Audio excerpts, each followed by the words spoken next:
أعوذ بالله السميع العليم من الشيطان الرجيم. بسم اللہ الرحمن الرحیم. اسلامک ورلڈ ٹی وی کے دوستو السلام علیکم. دوستو آج ہم آپ کی خدمت میں ایک نئی ویڈیو کے ساتھ حاضر ہوئے ہیں. دوستو آج کی اس ویڈیو کے اندر میں آپ کو جو وظیفہ بتانے جا رہا ہوں وہ وظیفہ کرنے سے آپ کے رزق کے دروازے ایسے کھل جائیں گے کہ رزق بارش کی طرح برسے گا. اللہ پاک اس وظیفے کی برکت سے ہمارے مال رزق میں خوب برکت فرما دیں گے. دوستو قرآن کریم کی یہ سورہ رزق میں برکت کے لیے بہت ہی فائدہ مند ثابت ہوتی ہے. تو میری تمام بہنوں سے گزارش ہے کہ وہ اس وظیفے کو کریں تاکہ ہماری تمام رزق کی تنگیاں ختم ہو جائیں اور رزق کشادہ ہو جائے اور رزق میں خوب برکت ہو جائے. تو میرے دوستوں اور میری بہنوں جانتے ہیں وہ کون سی ایسی سورت ہے جس سے اللہ پاک ہمارے رزق میں برکت عطا فرما دیں گے. تو اس ویڈیو کو آخر تک دیکھیے گا اور ویڈیو کو ضرور لائک کریں اور شیئر کریں اپنے دوستوں کے ساتھ تاکہ جو بھی ہمارے دوست اور بہنیں جن کے گھروں کے اندر رزق کی تنگیاں ہیں وہ اس وظیفے سے فائدہ اٹھا سکیں. اس وظیفے کو زیادہ سے زیادہ شیئر کریں تاکہ آپ کا بھی صدقہ جاریہ بن جائے. تو دوستو چلتے ہیں ویڈیو کی جانب. لیکن اس سے پہلے ہمارے چینل کے سبسکرائب بٹن پر کلک کریں اور بیل آئیکن پر ضرور کلک کریں تاکہ ہر آنے والی نئی ویڈیو کا نوٹیفیکیشن آپ کو ملتا رہے. دوستو قرآن کریم کی یہ سورہ کوثر ہے. سورہ کوثر میں اللہ پاک نے بے پناہ فائدے رکھے ہیں. رزق کی تنگی سے نجات کے بے پناہ فائدے ہیں اس سورت میں. اس وظیفے کو اور اس سورت کو پڑھنے کا کیا طریقہ کار ہے وہ بھی ہم آپ کو اس پوری ویڈیو میں بتائیں گے. دوستو سورہ کوثر کے اس وظیفے سے اللہ پاک ہمیں ایسی جگہ سے رزق عطا فرماتا ہے کہ جو ہمارے وہم و گمان میں بھی نہیں ہوتا.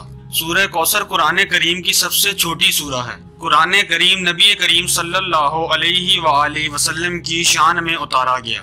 دوستو قرآن کریم کی یہ چھوٹی سورت میں بے پناہ فضائل ہیں اور اس میں بے پناہ برکتیں چھپی ہوئی ہیں. تو اس سورہ کو پڑھنے کا سب سے بڑا فائدہ تو یہ ہے کہ اللہ پاک آپ کے مال میں اور رزق میں بے پناہ فائدہ اور برکت عطا فرما دیں گے. اگر کوئی فقیر سے فقیر شخص بھی ہو تو اس کو بھی اللہ تعالیٰ دولت کی فراوانی سے نواز دیتے ہیں. اللہ پاک اس کے مالی مسائل کو حل فرما دیتا ہے اور مفلسی تنگ دستی ختم ہو جاتی ہے. کہا جاتا ہے کہ سورہ کوثر میں کفایت، کفالت اور برکت ہے. اس سورہ کے بے پناہ فضائل ہیں کیونکہ یہ سورہ اللہ تعالیٰ نے نبی کریم صلی اللہ علیہ وآلہ وسلم کی شان میں نازل فرمائی تھی. اور اس سورت کا ایک سب سے بڑا فائدہ یہ بھی ہے کہ کہا جاتا ہے کہ جو اس سورت کو کثرت سے پڑھے گا تو اسے خواب میں نبی کریم صلی اللہ علیہ وآلہ وسلم کی زیارت نصیب ہوگی. یہ ایک مسلمان کے اوپر بہت بڑا فضل ہے اور یہ اللہ پاک کی بہت بڑی رحمت ہے کہ اللہ پاک کسی مسلمان کو نبی کریم صلی اللہ علیہ وآلہ وسلم کی زیارت خواب میں کروا دیں. اور یہ بہت خوش نصیبی کی بات ہے کیونکہ یہ ہر مسلمان کی خواہش ہے کہ وہ نبی کریم صلی اللہ علیہ وآلہ وسلم کی خواب میں زیارت کرے. ہمارے مطابق جس کو ایک مرتبہ نبی کریم صلی اللہ علیہ وآلہ وسلم کی زیارت خواب میں ہو گئی تو اس کا کوئی مسئلہ بڑا نہیں رہے گا. اس کے تمام مسائل اللہ پاک حل کر دیں گے انشاءاللہ. کیونکہ نبی کریم صلی اللہ علیہ وآلہ وسلم کی زیارت اسی شخص کو ہوتی ہے جس کے ساتھ اللہ پاک کی مدد ہوتی ہے. دوستو سورہ کوثر کے چند فضائل تو ہم نے آپ کو بتا دیے. تو اب چلتے ہیں اس کے وظیفے کی طرف. تو دوستو وظیفہ جو ہے وہ یہ ہے کہ آپ نے سورہ کوثر کو روزانہ ایک مخصوص تعداد میں پڑھنا ہے. اس وظیفے کو کم از کم آپ نے 21 دن تک تو لازمی پڑھنا ہے. مطلب کہ 3 ہفتے تک آپ نے پڑھنا ہے لگاتار. اور انشاءاللہ ایک ہفتے کے اندر ہی اس مبارک سورہ کے اثرات نظر آنا شروع ہو جائیں گے. آپ نے 129 مرتبہ سورہ کوثر کو صبح پڑھنا ہے فجر کی نماز کے بعد اور 129 مرتبہ ہی آپ نے سورہ کوثر کا جو ورد ہے وہ مغرب کی نماز کے بعد کرنا ہے یعنی شام کے وقت. تو میرے دوستوں اور میری بہنوں یہ چھوٹا سا ایک مختصر سا وظیفہ ہے سورہ کوثر کا کیونکہ قرآن کریم کی سب سے چھوٹی سورت سورہ کوثر ہے.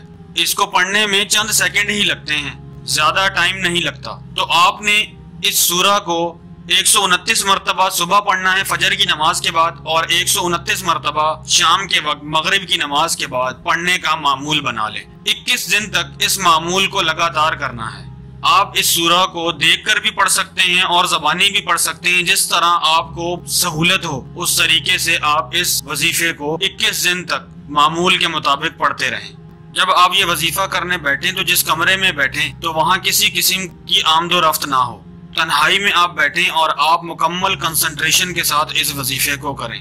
اور میرے دوستوں اور میری بہنوں نماز کی پابندی آپ ضرور کریں. 5 وقت کی نماز پڑھیں اور اس وظیفے کو 21 دن تک لگاتار اس معمول کے مطابق کریں انشاءاللہ، اور پنجگانہ نماز کی پابندی کی وجہ سے اس وظیفے کی برکات دگنی ہو جائیں گی۔ اور اس وظیفے کو شروع کرنے سے پہلے ایک مرتبہ درود ابراہیمی شروع میں پڑھنا ہے، اور ایک مرتبہ جب آپ اس وظیفے کو ختم کر چکے ہیں تو اس وقت ایک مرتبہ درود ابراہیمی پڑھنا ہے۔ اول و آخر ایک مرتبہ درود ابراہیمی آپ نے پڑھنا ہے۔ جو نماز میں ہم پڑھتے ہیں وہ درود ابراہیمی ہے، تو درود ابراہیمی اول و آخر پڑھ کر 129 مرتبہ درمیان میں سورہ کوثر کا یہ وظیفہ آپ نے کرنا ہے۔ درود پاک کے اندر اللہ پاک نے برکت رکھی ہے، تو میرے دوستو کوئی بھی وظیفہ شروع کرنے سے پہلے درود پاک لازمی پڑھیں۔ جب آپ یہ وظیفہ کر کے فارغ ہوں تو اللہ پاک سے دعا مانگیں، اللہ پاک آپ کے سارے کام آسان بنا دے گا، تنگیاں ختم فرما دے گا، رزق انشاءاللہ بارش کی طرح برسے گا۔ روزانہ 2 مرتبہ آپ نے یہ وظیفہ کرنا ہے۔ آپ یہ وظیفہ کسی کے لیے بھی کر سکتے ہیں، جیسے خواتین اپنے بھائی، بیٹے یا شوہر کے لیے بھی کر سکتی ہیں۔ اس چیز میں کسی قسم کی کوئی ممانعت نہیں ہے۔ جب آپ وظیفہ شروع کریں تو آپ نیت کر لیں کہ آپ کس کے لیے کر رہے ہیں۔ کوئی شخص بھی یہ وظیفہ کسی کے لیے بھی کر سکتا ہے، اس میں کسی قسم کی کوئی ممانعت نہیں ہے۔ تو میرے دوستوں اور میری بہنوں، یہ تھا آج کا وظیفہ، جس کے کرنے سے انشاءاللہ ہمارے گھروں میں رزق بارش کی طرح برسے گا، ہماری تمام تنگیاں دور ہو جائیں گی۔ تو اس وظیفے کو آپ زیادہ سے زیادہ پھیلائیں اور صدقہ جاریہ حاصل کریں، تاکہ جو بھی اس دنیا میں ہمارے بھائی بہن پریشان ہیں، رزق کی تنگیوں کا شکار ہیں، ان کی تمام مشکلات حل ہو جائیں، ان کے گھر میں رزق بارش کی طرح برسے، ان کے لیے آسانیاں پیدا ہو جائیں، تنگیوں سے ان کو نجات حاصل ہو جائے۔ تو دوستو مجھے یقین ہے کہ آپ کو ہماری ویڈیو ضرور پسند آئی ہوگی۔ اس ویڈیو کو لائک کریں اور کمنٹس میں ہمیں ضرور بتائیں کہ آپ کو ویڈیو کیسی لگی۔ اگر کسی قسم کا کوئی سوال ہے تو آپ کمنٹس میں ہم سے پوچھ سکتے ہیں، اور اس ویڈیو کو اپنے دوستوں کے ساتھ، بھائیوں کے ساتھ، بہنوں کے ساتھ اور پوری دنیا کے تمام مسلمانوں کے ساتھ زیادہ سے زیادہ شیئر کریں، اور ہمارے چینل کو سبسکرائب کر کے بیل آئیکن پر ضرور کلک کریں، تاکہ ہم آپ کے لیے ایسی نئی ویڈیوز لے کر آتے رہیں اور آپ کو ان ویڈیوز کا نوٹیفیکیشن ملتا رہے۔ شکریہ۔